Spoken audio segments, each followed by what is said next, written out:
7 você vai ver informações relevantes sobre liderança e inovação nos ecossistemas com Felipe Cassapo. Além disso, ele vai contar o que o move como líder, qual é a pura poesia da liderança, quais são as armadilhas que ele já caiu como líder e uma mensagem muito bacana sobre o líder cidadão. Acompanhe aqui. Bem-vindo. Obrigado a você que está aqui nos ouvindo.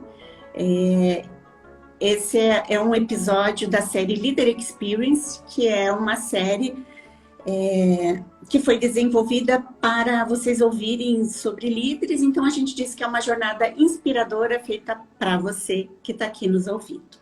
Nós temos hoje, nesse momento, a continuidade da nova temporada, que é a segunda temporada, que fala sobre uma nova consciência. E essa nova consciência justamente é essa transição que nós estamos vivendo entre a pandemia e a vacina esperada, né? E todos os desdobramentos e aprendizados que isso está nos levando. Então, nós estamos no episódio 7, cujo tema é liderança e inovação nos ecossistemas. Então, a primeira coisa, Felipe, que eu gostaria, né, porque nós escolhemos esse tema junto com a Elaine Zanetti, que é a curadora do nosso projeto, e que você, então, tecesse aí as primeiras ideias sobre esse tema, e só antes, um minuto, que eu estava esquecendo de te apresentar. Então, gostaria de comentar com vocês que Felipe Cassapo, que já sabemos que é francês, é presidente do Centro de Inovação Brasil-Europa, é também diretor do Instituto Senai de Inovação, entre muitas outras coisas que eu já acompanho em termos de carreira.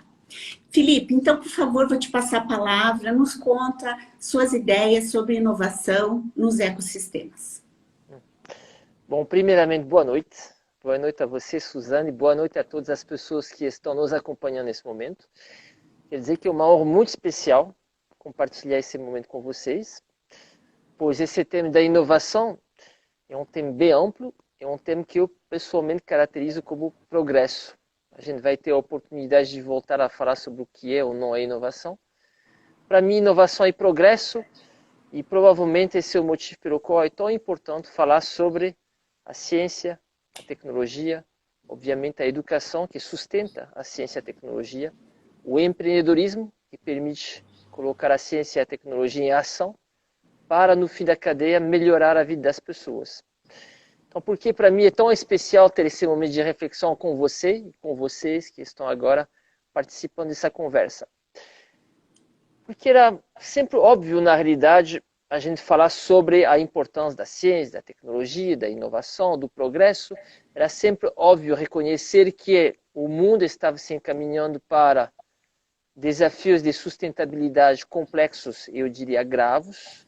Era óbvio, todo mundo falava sobre isso, não tinha um discurso, não tinha uma palestra, não tinha um artigo, se em algum momento sair a palavra-chave sustentabilidade, se em algum momento sair a palavra-chave responsabilidade, mas ao mesmo tempo essa obviedade não batia diretamente à porta de muitas pessoas, pelo menos nós que aqui privilegiados nesse momento, temos um telefone celular na mão, ou temos um computador e temos acesso à internet. A gente não sentia isso aqui de forma muito direta, muito óbvia, muito prática no nosso dia a dia. E de 8 meses para cá, com essa máscara que eu estou aqui exibindo para vocês, podemos dizer que a nossa falta de responsabilidade e o nosso falta de foco, eu diria, como humanidade, como sociedade humana, agora ficou óbvio.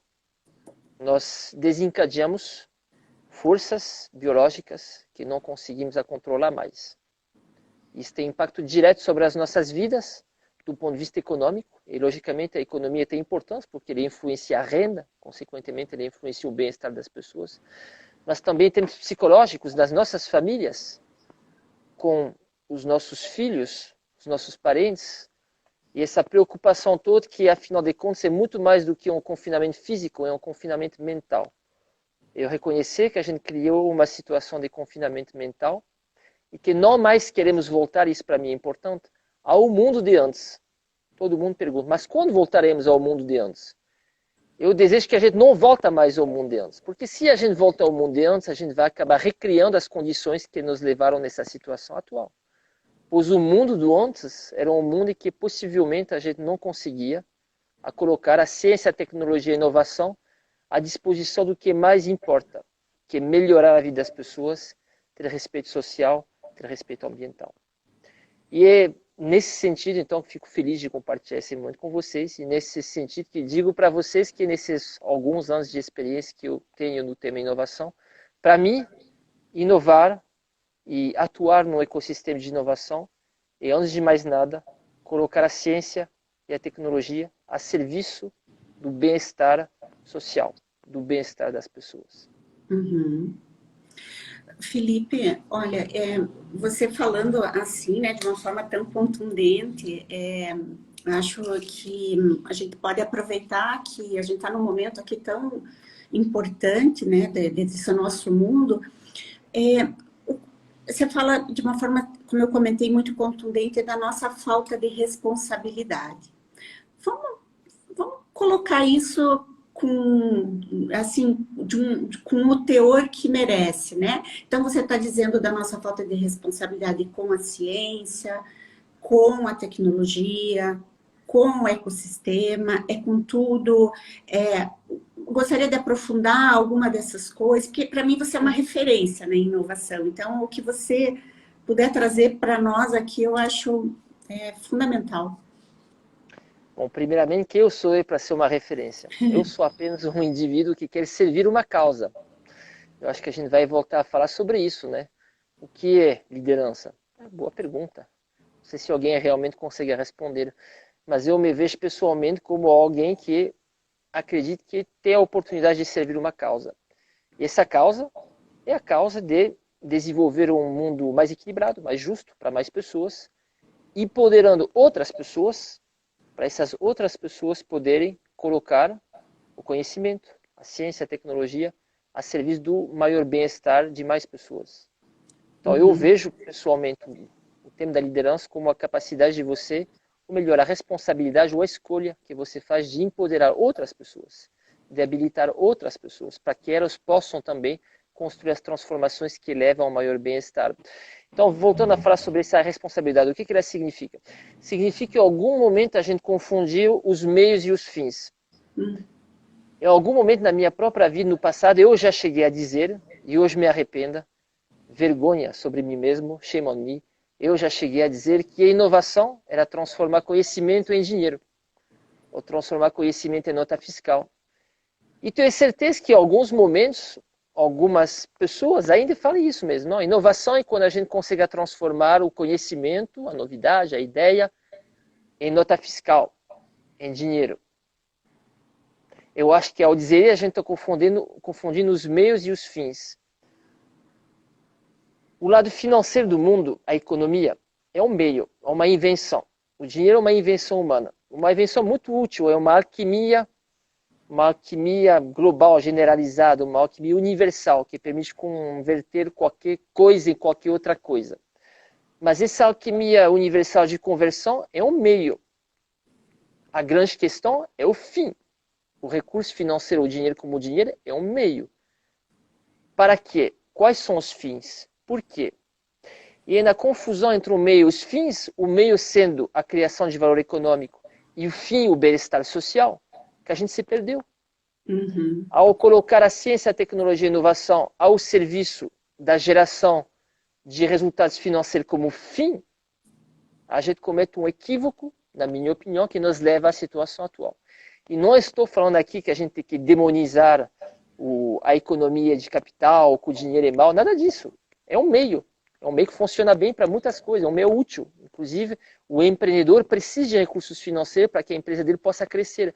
Mas o fim de um negócio, o fim de uma startup, de um empreendimento inovador, de qualquer negócio, nunca pode ser, na minha humilde opinião, gerar resultados financeiros para gerar resultados financeiros. É muito mais do que isso. É preciso ter uma causa, é preciso ter um propósito. Esse propósito, com certeza, deve estar ligado à biosfera, ou seja, à presença dos seres humanos na antroposfera e ao seu equilíbrio com a natureza e com os outros elementos da vida, como a água, como o ar e assim vai.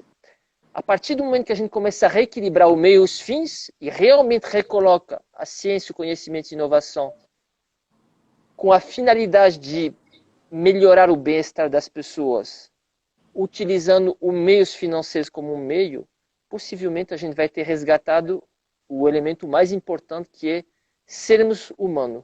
É um pouco isso que a gente esqueceu. A gente esqueceu nesse caminho de ser humano.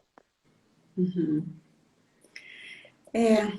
E você sabe que eu fiquei pensando assim, né? Já que nessa nova consciência, que é o nome da nossa temporada, que eu acho que é um convite para a gente repensar tantas coisas. Será que também, já que você conhece tanto da inovação, você conseguiria dar não é uma mensagem, porque a gente não está no final, mas assim, o que dava para a gente contar, né, para a nossa juventude, né? Porque tudo isso, às vezes, dá uma desesperança, né? E eu tenho também pensado muito em que a gente pode dar notícias também boas e coisas Claro. que talvez deem um norte, né, desta nova consciência para a juventude. O que você pensa sobre isso? É claro, vai parecer um pouco paradoxal, mas como somos parte do problema, que bom, somos parte da solução. O grande desespero seria a gente não fazer parte do problema. E quando Uhum, você não faz parte sistemicamente falando, né, do ponto de vista do interrelacionamento complexo que existe entre nós, a sociedade humana, e o resto, a biosfera, a antroposfera, e assim vai. A partir do momento que a gente faz parte do problema, que bom, significa que a gente faz também parte da solução, significa que a gente tem a capacidade de agir para mudar os arranjos ou as conexões sistêmicas que geraram o mundo no qual nós estamos. E é nesse sentido que provavelmente a gente não quer voltar no mundo antes. A gente quer criar o mundo de depois. E esse mundo depois é um mundo em que cada um de nós, e essa é uma mensagem que, na minha opinião, é bastante positiva, tem entre as suas mãos a capacidade de transformar. Cada um como indivíduo. Mesmo pensando, mas eu sou apenas um indivíduo sozinho, isolado, o que eu posso fazer para eu mudar as coisas? Do ponto de vista sistêmico, eu como gota de água no meio desse oceano, eu como gota de água no meio desse lago, tenho como provocar transformações sistêmicas à minha volta. Ou seja, eu tenho a capacidade de influenciar duas pessoas, que vão influenciar duas pessoas, que vão influenciar duas pessoas. E aí, por crescimento exponencial sistêmico nessa teia de relacionamento, co-criar o mundo que a gente realmente deseja. E uhum, novamente, voltando ao nosso tema da liderança, o que é então a tal da liderança, se assim a gente quiser dizer? Talvez seja a grande oportunidade que qualquer um tenha, qualquer um, de desenhar o futuro que ele realmente deseja, o que nós realmente desejamos, irradiando à volta dele certos valores pelo exemplo. E ao uhum, irradiar esses valores, simplesmente permitir que mais pessoas possam assumir esses valores como valores justos e indo co-construindo, co-desenvolvendo esse futuro desejável. Então, o empreendedor, esse que transforma o conhecimento em ação, é empoderado. Ele tem como transformar o mundo. E são uhum. inúmeros exemplos muito positivos que a gente vê à nossa volta, aqui em Curitiba, de empreendedores de alto impacto que, com um sonho na mente e no coração, desenvolveram negócios justos, sustentáveis, responsáveis, que melhoram a vida das pessoas. Eu posso dar muitos exemplos, muitos. Uhum. Tá bem. Então, eu gostei disso que você falou, o mundo do depois. Eu acho que em vez da gente falar, que o pessoal fala assim, do pós-Covid, ou o novo normal. Não, acho que vou falar depois com a nossa curadora e com o nosso mentor, terceira temporada, o mundo do depois. Por que não? Se a gente quiser chamar, né? Felipe, bacana. Depois, se você quiser voltar a alguma outra ideia, né, sobre essa questão de Claro. inovação e ecossistema, fique à vontade. Vamos agora também conhecer um pouco o Felipe Pessoa, né? Eu sei que você tem um lado assim mais humilde, mas eu posso te assegurar que do tempo que eu te conheço, você deixou já muito legado, né? Acho que é uma inspiração. E por isso, conta um pouco da tua experiência com essa nossa primeira pergunta aqui, ó. Como líder, o que te move? Muito bem. Uma pergunta, só perguntas difíceis, mas isso é bom. São perguntas que permitem você refletir a respeito de você mesmo, se conhecer melhor. E ao se conhecer melhor, tentar se aprimorar. O que me move? As pessoas que me conhecem bem sabem que o que me move é a causa, na realidade. Essa causa sobre a qual a gente começou a falar há pouco. E essa causa, para mim, ela é habilitar, empoderar, como a gente quiser dizer, habilitar talvez seja melhor, outras pessoas, para que junto com essas outras pessoas, possamos desenhar o futuro que realmente desejamos. Isso que realmente me move, isso que realmente me deixa feliz no fim do dia. Perceber que eu consegui, de alguma forma, empoderar, habilitar outras pessoas a elas perseguir as transformações que fazem sentido para o todo, para esse todo sistêmico em equilíbrio, que nós queremos co-criar juntos, para que a gente possa ter, então, uma vida um pouco mais equilibrada, para que a gente possa ter uma sociedade um pouco mais equilibrada. É isso que me move. Então, qualquer coisa que eu faço no dia a dia, eu sempre tento, de alguma forma, fazer isso. Empoderar, habilitar outras pessoas, para que a gente possa, junto, causar as transformações que nos levam a um mundo mais equilibrado. E dentro desse, então, dessa motivação maior, tem alguma palavra, uma frase que te define como líder? Uma pergunta, não seria eu para responder essa pergunta, seria uma outra pessoa, talvez, mas uma palavra que possa me definir. Em vez de uma palavra, eu prefiro talvez uma mini frase, que é uma mini frase que até eu mesmo me dei conta que eu repito o tempo todo a mesma coisa. Talvez seja a idade também, quem sabe. Mas o tempo todo eu acabo falando que juntos podemos desenhar o futuro que realmente desejamos. Talvez seja isso que caracteriza a minha postura, o meu posicionamento no mundo da inovação e, se assim a gente quiser dizer, no mundo da liderança. Juntos podemos desenhar o futuro que realmente desejamos. Essa é uma questão importante e, ao mesmo tempo, complexa e difícil, né? Porque o que realmente desejamos, isso acho que não é claro para nós, enquanto seres humanos, né? Essa é uma reflexão e uma questão profunda. E se isso que nós desejamos vai contra a nossa essência? Ou seja, se os nossos instintos humanos, ou talvez a nossa camada cognitiva em cima dos instintos, pois nós seres humanos temos consciência, não é verdade? Portanto, para nós, os instintos não bastam. Nós não barateamos como mais barato barateiam. Nós somos humanos, não é verdade? Então, se os instintos, se a camada cognitiva em cima dos instintos for autodestrutiva, nós precisamos, então, promover a reflexão suficiente para que a nossa camada cognitiva seja capaz de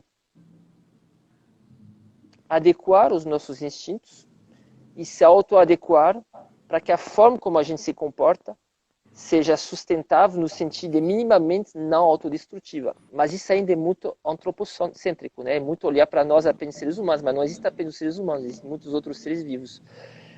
Então, talvez, novamente, o processo de educação seja a grande resposta. Educação para o pensamento sistêmico. Se a gente talvez deseja coisas autodestrutivas, é porque a gente não pensa de forma sistêmica. A gente pensa unicamente de forma analítica, dividindo para conquistar e não sintetizando para compreender. Então, um bom resgate das compreensões dos relacionamentos causa e efeito complexos que existem na teia da vida, como diria o Friedrich Capra, a teia da vida, talvez seja essencial para a gente desejar o que realmente devemos desejar. Ficou filosófico, mas acho que é por aí também, né? Porque é um pensamento maior, talvez, né? Do que sempre a gente foi meio seguindo. Desculpe eu falar uma coisa tão banal, mas assim, seguindo sem pensar, né?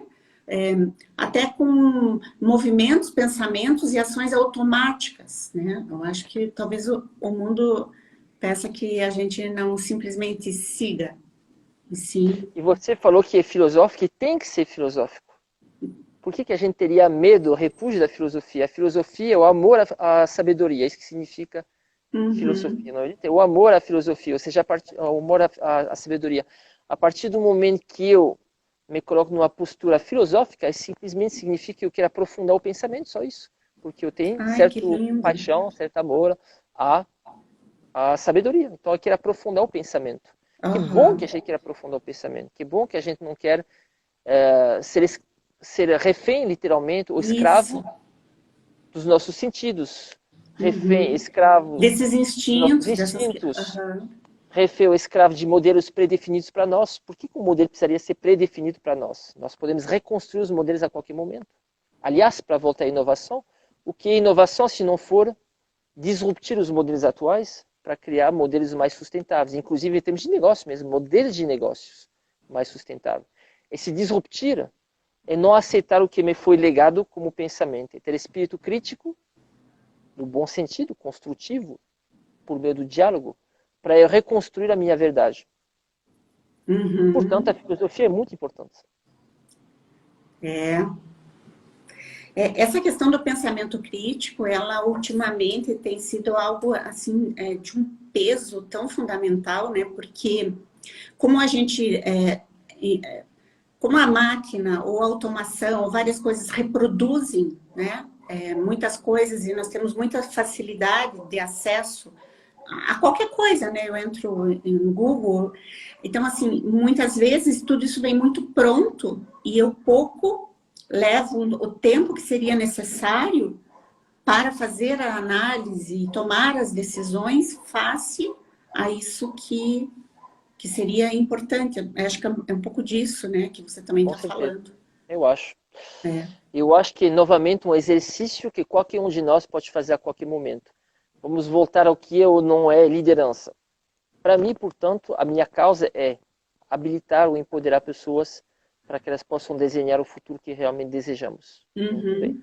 Então, talvez habilitar pessoas seja também dar a oportunidade de aprofundar o ouvir, aprofundar o pensar para potencializar a ação.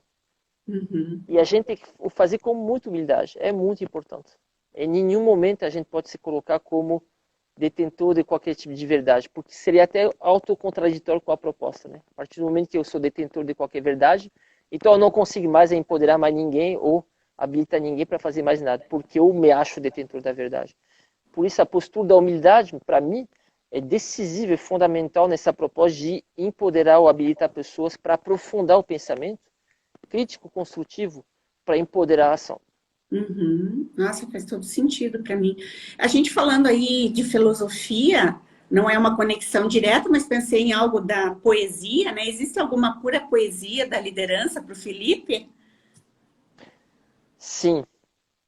E isso nos permite tocar um outro assunto muito importante, que é o assunto da arte e da estética. Também dois assuntos que são da filosofia também, arte e estética no sentido da arte e estética filosoficamente, mas que são descartados do pensamento moderno, onde o analitismo prevalece. O analitismo prevalece e se sobrepõe à prosa ou à poesia, no sentido de valorizar e admirar o belo. E o belo no sentido do equilibrado, do harmônico, do harmonioso. Ou seja, do que está em equilíbrio nesse mundo que nós realmente desejamos. Então, sim, com certeza, há também uma postura artística, poética, eu diria, no ato de empoderar ou habilitar pessoas para a transformação. E nesse sentido, e voltando à questão da educação, me parece então fundamental que a gente tenha também educação para as artes. Por ser educação para as artes, por um lado a gente acaba atrofiando também o cérebro direito, que é o cérebro que observa os padrões e não analisa as coisas. O cérebro esquerdo, a priori, analisa, o cérebro direito sintetiza. A gente não pode atrofiar nenhum dos dois lados, a gente precisa dos dois, a gente precisa sintetizar e analisar ao mesmo tempo. E por outro lado também a gente resgata talvez essa conexão com o estético, com o belo, no sentido harmonioso, no sentido que está em equilíbrio. Portanto, sim. Muito bem. Eu ia abrir aqui um parênteses aproveitar que você falou disso e, e mostrar para quem está me ouvindo aqui. Eu tenho sempre me apresentado com esse quadro que está aqui no fundo. E ele é da minha mãe. Ela é artista plástica. Então, como você está falando de arte, né, de beleza, de equilíbrio, achei que podia homenageá-la nesse momento. Fez muito bem Felipe, e oi? trouxe uma grande ilustração. Não só você fez muito bem, como trouxe uma grande ilustração disso que estamos falando. É isso mesmo. A gente pode apreciar mais, aprender a apreciar mais isso, né? Para ter uma expansão de mente. É exatamente uma questão, na realidade, de ao quanto a sua janela se abre para o mundo.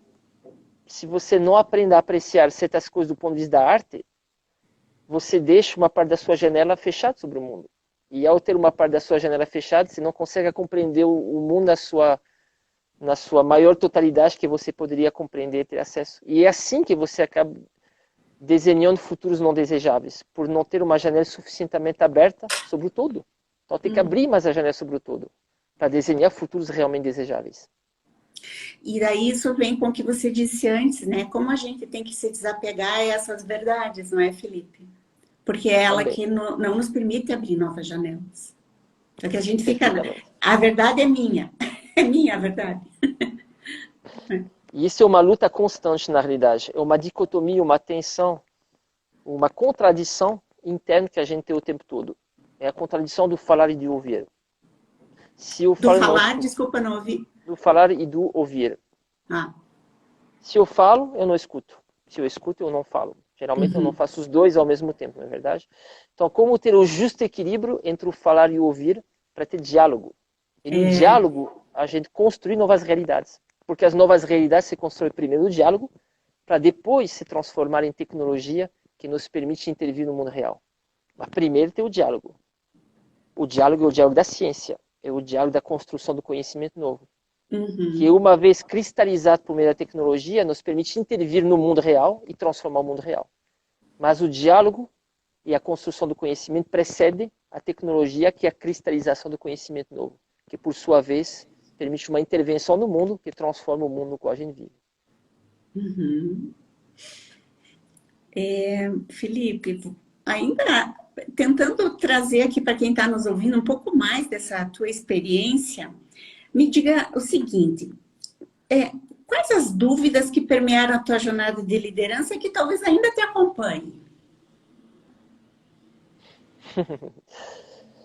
Diria todos, né, a priori, em todos os momentos, pela própria postura da humildade, você tem que, na minha humilde opinião, novamente, se auto-questionar o tempo todo. Toda e qualquer decisão que você toma, toda e qualquer atitude, você precisa se questionar. Se realmente essa era a atitude a mais correta de ser tomada. Essa é a atitude moral correta, levando em consideração o que você sabe do mundo e você tomar. E esse equilíbrio em particular entre o falar e o ouvir, esse equilíbrio entre a coragem e a humildade, que é uma outra maneira de olhar a mesma coisa. O equilíbrio entre falar e ouvir é o mesmo equilíbrio que coragem e humildade. Você Uhum. precisa ter humildade para ouvir, mas coragem para falar. Você não pode deixar Nossa, a que humildade de legal. ouvir, você não pode deixar a humildade de ouvir se sobrepor à coragem de falar, senão você está se omitindo de contribuir. Mas você não pode também deixar a coragem de falar se sobrepor à humildade de ouvir, senão você está sendo prepotente, trazendo a sua opinião em detrimento da opinião dos outros. Então, isso é o que mais no dia a dia me Permeia, são dúvidas que me Aham. preocupa, me leva a me auto-questionar. Em qual medida eu consiga seguir o caminho do meio, o caminho do equilíbrio entre o falar e o ouvir, entre ter a Uhum. coragem de falar e a humildade de ouvir, o tempo todo. Será que eu não estou um pouco mais desse lado? Ou um pouco mais daquele lado? O tempo todo eu Uhum. preciso tentar voltar ao equilíbrio, ao caminho do meio. E armadilhas, Felipe? Que armadilhas que você já caiu como líder? Ou aquelas que você não quer mais ficar refém? Bom, a armadilha mais tradicional, infelizmente, cair na tentação de achar que isso que você pensa, isso que você fala, isso que você faz é realmente o mais importante, é realmente o mais desejado, é realmente o que deve ser seguido. É o brilho, entre aspas, do qual você tem que se afastar o tempo todo. Então, em vários momentos da minha vida, infelizmente, eu percebi que eu mesmo tinha perdido a humildade, que era a coisa mais importante que eu não poderia perder. Até alguns momentos, não deixe de assistir algumas, estou voltando a acender a luz aqui que apagou. Eu não deixo de voltar a assistir algumas coisas que eu já falei, algumas coisas que eu já escrevi, etc., que por milagre foram filmadas, como está sendo acontecendo agora, ou foram retidos em algum artigo, alguma coisa. E quando eu me revejo, ou me reescuto, ou me releio, às vezes eu percebo que eu saí da linha da humildade. Eu comecei a achar que essas ideias que eu poderia trazer eram realmente as mais importantes, e aí eu perdi a oportunidade de ouvir mais os outros. E acho que isso é, com certeza, o maior risco que todos nós podemos correr ao abraçar a oportunidade do que a gente pode chamar de liderança.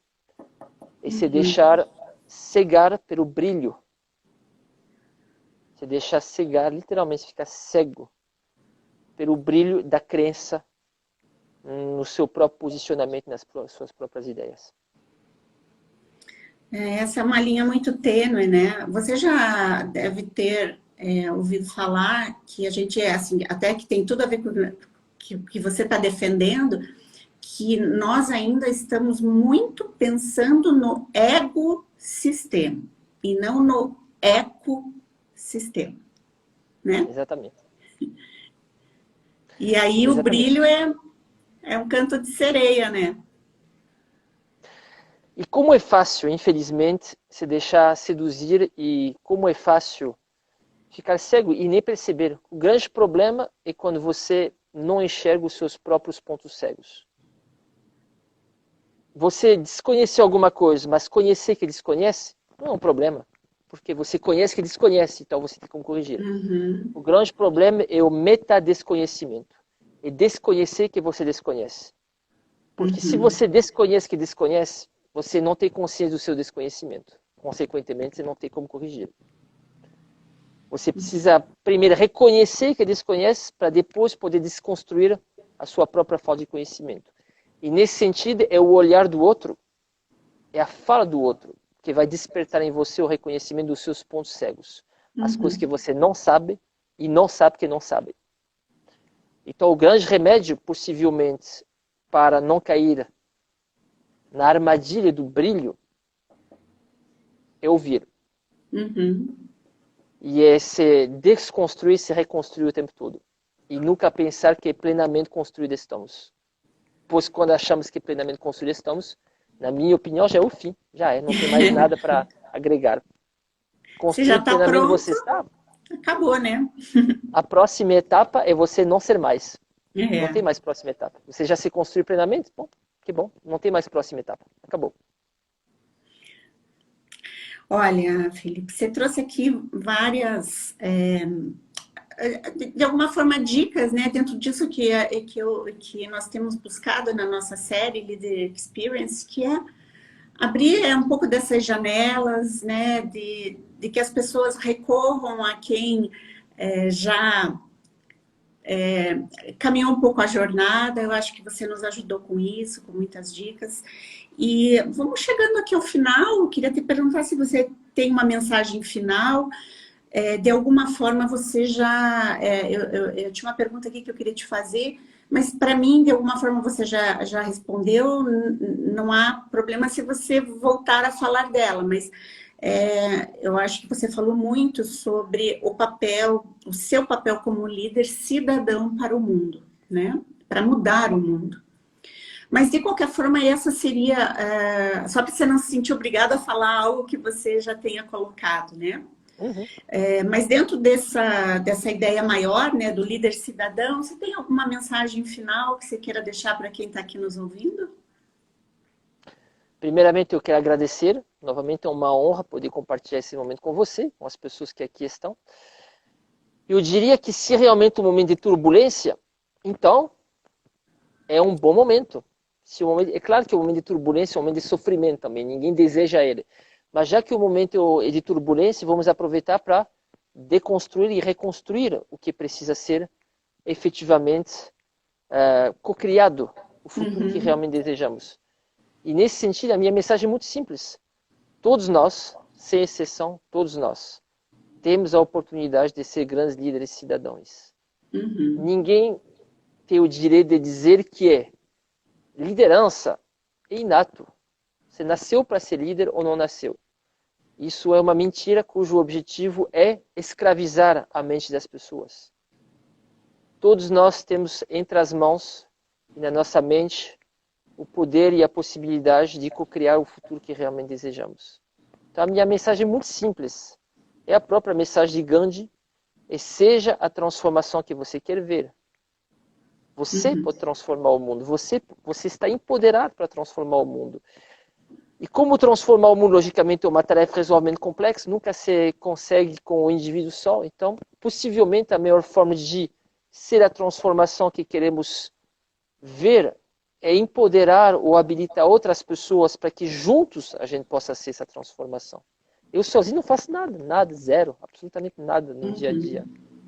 Eu só consigo ter a felicidade de ver coisas acontecer, porque a minha volta, aqui especificamente no local que eu estou, aqui no nosso Instituto de Pesquisa Aplicada, a gente tem pesquisadores que sabem muito mais do que mim sobre muita coisa e que o tempo todo têm a gentileza de explicar as coisas para mim, para eu aprender, e com as coisas que eu aprendo todo dia eu tentar dar a minha contribuição. É simples assim.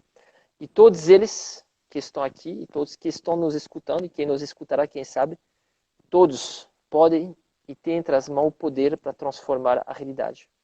Basta realmente ter a coragem, como diria o nosso amigo Martin Luther King, ter a coragem moral de desafiar as regras injustas. Isso é o Martin Luther King que fala. Precisamos ter a coragem moral de desafiar as regras que são injustas. Desconstruir essas regras, construir novas regras. Então, da minha parte, seria isto. Agradecido pela honra. Muito, muito bacana. Fiquei inspirada. Eu te agradeço. Já te falei, te admiro muito. E a gente tem trilhado, né, um caminho juntos há algum tempo. Temos muitos acenos, muitas palmas. Então, dessa forma, eu agradeço a você que esteve aqui nos ouvindo, que você conte para as pessoas sobre o que falamos aqui e que, se você gostou, não deixe de curtir e de avisar as pessoas que essa gravação, na sequência, estará no YouTube, no canal da Zanetti Coaching, onde todos os episódios estão gravados. Felipe, tudo de melhor para você e obrigada. Para todos nós, obrigado, boa noite. Boa noite.